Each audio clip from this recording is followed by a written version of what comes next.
This NFL wide receiver is going to take the league by storm next season. Everybody's going to know his name.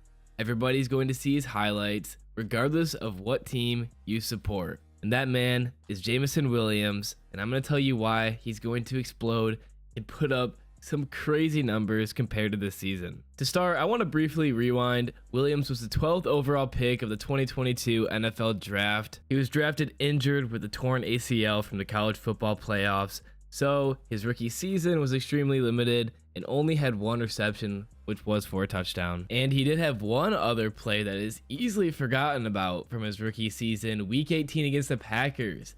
He had this monster of a touchdown on the flea flicker, 66 yards to the house. However, it was called back due to a phantom holding call on the Lions. Just what you get when you play the Packers. This is a great play though from Williams. He's just a playmaker. There's a lot I want to get into. Also, while watching this, just watch Goff's throws. He's just slinging these balls in perfectly every single time. Then during the 2023 offseason, Williams was suspended for 6 games due to gambling at a team hotel. Luckily, he was eventually freed, but he still ended up missing the first 4 games of the 2024 season. Williams came onto the field week 5 against the Panthers. He struggled. Only had 2 receptions for 2 yards and a pretty bad drop pass. And it didn't help that he had this one during the preseason. However, after his tough debut against the Panthers, everything was forgotten after he caught a 45-yard bomb from Jared Goff for the touchdown against Tampa. And for anyone that says Williams can't track the ball, just watch this play. He has to turn his head back and forth. The ball seems a little underthrown from Goff, and he comes back to make the play. I just don't understand that take. However, the hype was quickly ended. Very next week against the Ravens, Williams had 6 targets for 0 receptions. It was a tough game. The Lions got their ass kicked. They ended up just handing the ball off to Gibbs, getting him some experience, and throwing to J-Mo to get him warmed up. And Gibbs worked, but J-Mo struggled. I'm not gonna lie, it was pretty bad against the Ravens. He had the ball, hit his helmet. It was kind of embarrassing, and I felt for him. However, he received a ton of hate for him. People were calling him a bust. He'll never be good. He only can catch with his chest. He's a track star in pads. Nobody had any faith in him, and it made sense that to me that he was struggling. He missed both the off seasons. This is essentially his rookie season because he was recovering from his ACL tear, which is a very serious injury. You don't want to tear your other ACL, or you don't want to re-tear your ACL. We see it a lot. After the Ravens game, week 8, he had another drop against Vegas, then had an all right game against the Chargers, just 2 more receptions. After the Vegas game, that's when I made a video and said, give Williams some time. He's going to be great. I really think he's going to be a phenomenal wide receiver and weapon in the NFL. Just give him some time. And that's when he was receiving a ton of hate. In week 11 against Chicago's when we started to see Williams kind of break out when he caught this great touchdown pass from Goff in their phenomenal comeback against the Bears. Nothing too crazy though, but still great route, great speed, great catch. He then records 51 yards against the Packers. In the very next week against the Saints, he really shows off his speed to all of America. This reverse, just exploding out of the backfield, putting up 6. And that's when people started to slowly come around to Williams. In a 3-game span against the Bears, Packers, and then Saints, he had 7 targets, 5 receptions, and over 100 yards receiving.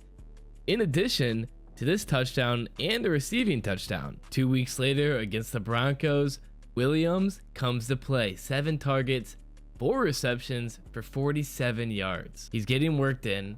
He's making catches, making plays, scoring touchdowns, and that's what the Lions have done. A lot of people complained at the beginning of the season when Gibbs was slowly getting worked in, and to me it made sense. I don't understand when people were complaining. I thought it was funny, the joke where drafted running back 12th overall and not use him.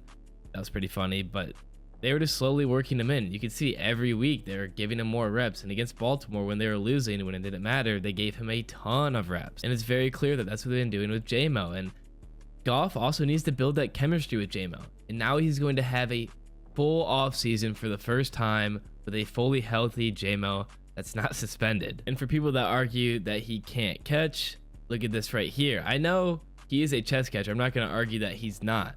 He definitely catches with his chest a lot. I think it's fine as long as he's making the catches. but he also has hands. Additionally to that, Jameson Williams is dangerous in space. After Denver, week 16 against the Vikings, JMO catches 5 of 6 targets for 43 yards. And then week 17 against the Cowboys, we get the emergence of Waymo. What a throw from Goff. What a catch by JMO. Love the dance. Jameson Williams is a playmaker. He's fast, explosive, great moves in open space, pretty good hands. I think his catching can get better, but that'll be worked on during the offseason. And I think it's sometimes hard for Waymo to get a lot of targets when there's Gibbs, St. Brown, Laporta, Reynolds, Monty. There's so many offensive weapons on the Lions. And that's why I don't think he'll ever put up any crazy numbers. But he's definitely going to emerge as a wide receiver too. And I think take over Reynolds' spot. Reynolds is phenomenal though, and has great chemistry with Goff as well. And great hands. Apparently not in the NFC Championship games. But Jameson Williams is just faster. I think he's more of a playmaker. There's more things you can do with him. He's very versatile. You can use him out of the backfield, which we'll get into. But for this essentially being his rookie season, and not even being able to play the full season with suspension in the beginning and then an injury for week 18, he still had 354 yards, 2 receiving touchdowns, and a rushing touchdown. I know his catch percentage was 57%, which is pretty bad. It's not close to great. I'd say great is St. Brown level, 70%, and good is just about 65%. However, you take that 0 for 6 Ravens game out of there, and his percentage is a lot better. And he improved a ton throughout the season. And then we get to one of the things I just think is one of the best things ever. JMO gets worked in slowly throughout the season, gets better and better. You see him catching balls, putting up numbers. Playoffs come around. 9 targets, 6 receptions, 79 yards, 2 touchdowns. I trusted JMO to make plays during the biggest games of the season. That's what you have to do. And his numbers are only going to go up from here. They didn't draft him in the first round for nothing. They're not just going to keep using him for a few deep balls a game. He's going to emerge as a wide receiver too next season. Against the Rams in the wildcard round, he was good. 2 receptions off of 2 targets for 19 yards. The first one was a short one. The second one puts on the brakes, comes back to the ball. Great throw by Goff here. Puts it in the perfect spot where only Williams can catch it. It's good against the Bucs as well. 2 receptions for 35 yards off of 4 targets. And you also notice that Williams seems like he's improved a lot and gotten really good at finding space in the defense. I don't know if it's just from playing with really good wide receivers like St. Brown and Laporta, but sometimes he just kind of slows down and finds that open space in the defense and waits for the ball there. And then, of course, NFC Championship against the 49ers has the most exciting play, maybe of all the playoffs. The run, the explosiveness, the broken tackles. What a way to start this game. Too bad the Lions couldn't win.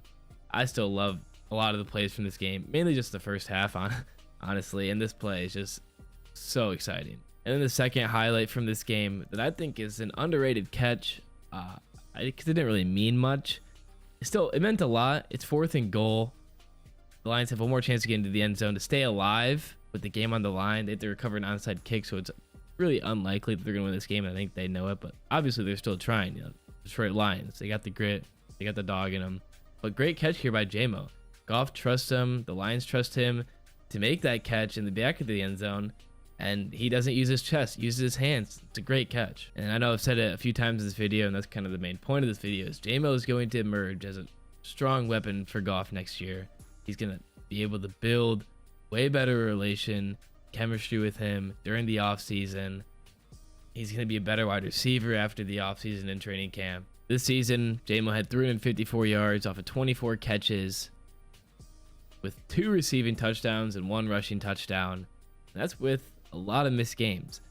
Next season, my prediction for JMO is 700 receiving yards. Hopefully at least 600, but my prediction is 700.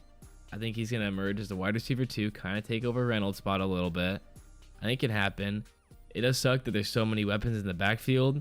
It's kind of hard to spread the ball, but Lions offense is so good. They're putting up a lot of points. I got him 700 yards and 5 total touchdowns between rushing and receiving. I think that's a little bit on the higher end, but I think it's very probable.